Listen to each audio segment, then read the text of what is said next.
여러분, 방금 스포일러에서 가장 소름 돋는 이름을 들으셨나요? 바로 할리입니다. 오다가 또다시 미친 떡밥을 던졌습니다. 야루로가 언급한 이 이름, 단순히 지나가는 이름이 아닙니다. 만약 이 예언이 우리가 알고 있는 그 사건과 연결된다면 원피스의 결말은 이미 정해져 있었던 것일지도 모릅니다. 여러분, 해적담에 다시 오신 것을 환영합니다.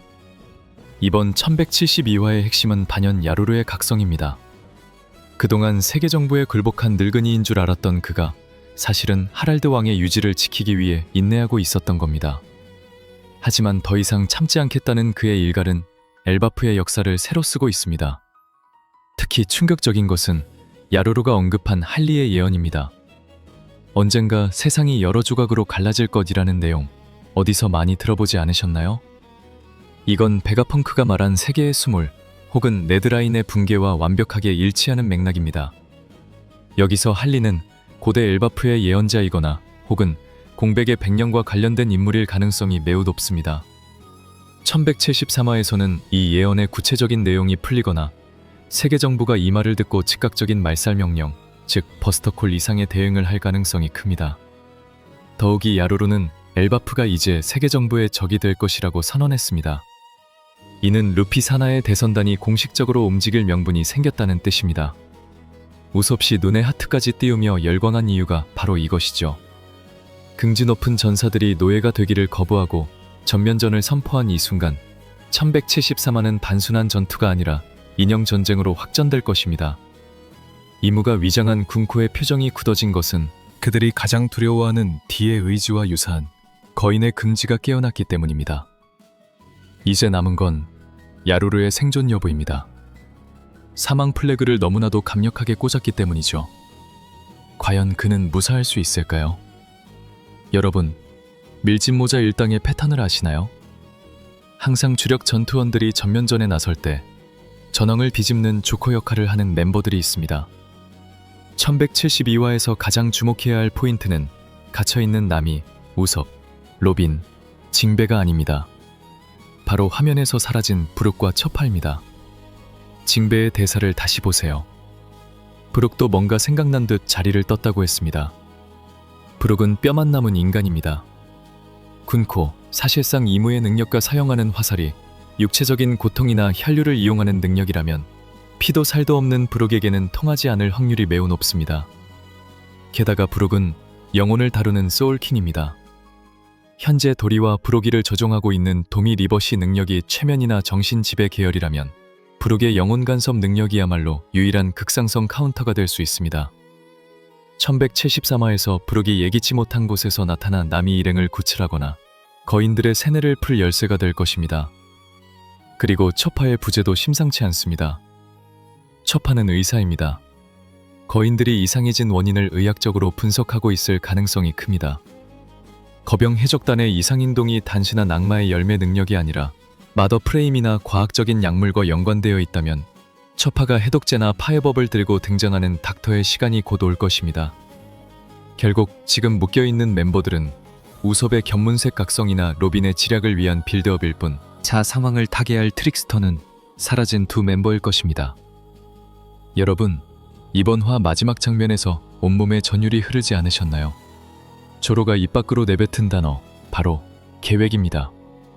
원피스를 20년 넘게 봐온 우리 고인물 독자들은 압니다. 조로 사전에 계획이란 존재하지 않습니다. 길도 못 찾는 그가 계획을 세웠다는 건 두 가지 중 하나입니다. 개그신이거나 아니면 엘바프 전체를 뒤흔들 역대급 파괴를 예고하는 것이죠. 하지만 상황을 냉정하게 분석해봅시다. 상대는 도리와 브로기입니다. 리틀가든 시절부터 이어진 맹우이자 루피의 은인들입니다. 아무리 조로라도 그들을 진짜로 베어버릴 수는 없습니다. 그렇다면 조로가 말한 계획의 정체는 무엇일까요? 가장 유력한 가설은 기백배를 텀한 제압 혹은 배지 않고 베는 검술의 진화입니다. 현재 거인들은 도미 리버시라는 능력에 의해 세뇌당한 상태입니다. 육체를 지배당하고 있지만 정신 깊은 곳은 저항하고 있을지 모릅니다.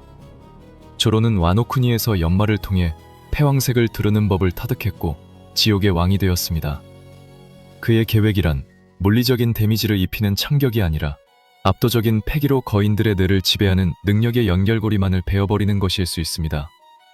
마치 키네몬이 불을 베듯 조로는 이제 세네라는 보이지 않는 사슬을 베어낼 경지에 도달했을지도 모릅니다. 또 다른 가능성은 물리적 충격요법입니다. 조로 특유의 단순 무식함으로 돌아가서 기절할 때까지 때리면 풀린다는 식의 접근일 수도 있습니다. 하지만 상대는 키드 해적단을 괴멸시킨 전설의 거인 선장들입니다. 그들을 상처 없이 기절시킨다. 이는 조로가 이제 사왕 부선장급을 넘어 전설들과 대등하거나 그 이상의 무력을 가졌음을 증명하는 무대가 될 것입니다. 1173화에서 우리는 조로 대 거병 해적단이라는 정상결정급 매치업을 보게 될 것입니다. 그리고 그 결과는 조로의 현상금이 다시 한번 폭등하는 계기가 되겠죠. 마지막으로 우리가 주목해야 할 곳은 상디가 향한 도서관입니다. 조로가 무력으로 적을 제압하는 검이라면 상디는 가장 위급한 상황에서 무엇이 중요한지를 아는 방패이자 구원자입니다. 지금 도서관이 불타고 있다는 설정은 원피스 팬들에게 트라우마인 오하라의 비극을 떠올리게 합니다. 과거 오하라의 학자들은 책을 지키기 위해 호수에 책을 던지며 죽어갔습니다. 하지만 이번엔 다릅니다. 엘바프에는 상디가 있기 때문입니다. 상디의 상대는 MMA 스타일로 묘사된 킬링함이 될 확률이 매우 높습니다. 상디는 손을 쓰지 않는 발기술의 달인이고 킬링함 역시 육체파 격투가로 보입니다. 격투가 대 격투가, 다리 대 주먹의 대결 구도가 완성되는 것이죠. 특히 상디의 이프리트 잠부는 단순한 불이 아닙니다. 고온의 푸른 화염은 도서관의 일반적인 화재를 압도하거나 혹은 과학적인 원리로 산소를 차단해 불을 제어할 수도 있습니다. 상디가 킬링함을 날려버리면서 동시에 책들을 지켜내는 장면은 그가 왜 밀짚모자 일당의 양날개인지를 다시 한번 증명할 것입니다. 결론적으로 1173화는 야루르의 선전포고로 시작된 거인의 긍지가 조로와 상디의 액션으로 폭발하는 회차가 될 것입니다. 이무가 심어놓은 새 악마의 정치가 드러난 이상 전개 속도는 걷잡을 수 없이 빨라질 것입니다. 오다 선생님이 최종장 롤러코스터라고 했던 말이 실감나네요. 다음 주 휴재는 없다고 합니다. 조로의 계획이 성공할지, 상디가 오하라의 악몽을 막아낼지, 그리고 사라진 부록이 어디서 튀어나올지 너무나 기대됩니다. 여러분의 생각은 어떠신가요? 조로가 말한 계획이 과연 무엇일지 댓글로 남겨주세요. 지금까지 해적담의 리드 아키텍트였습니다. 구독과 좋아요, 알림 설정은 해적왕으로 가는 지름길입니다.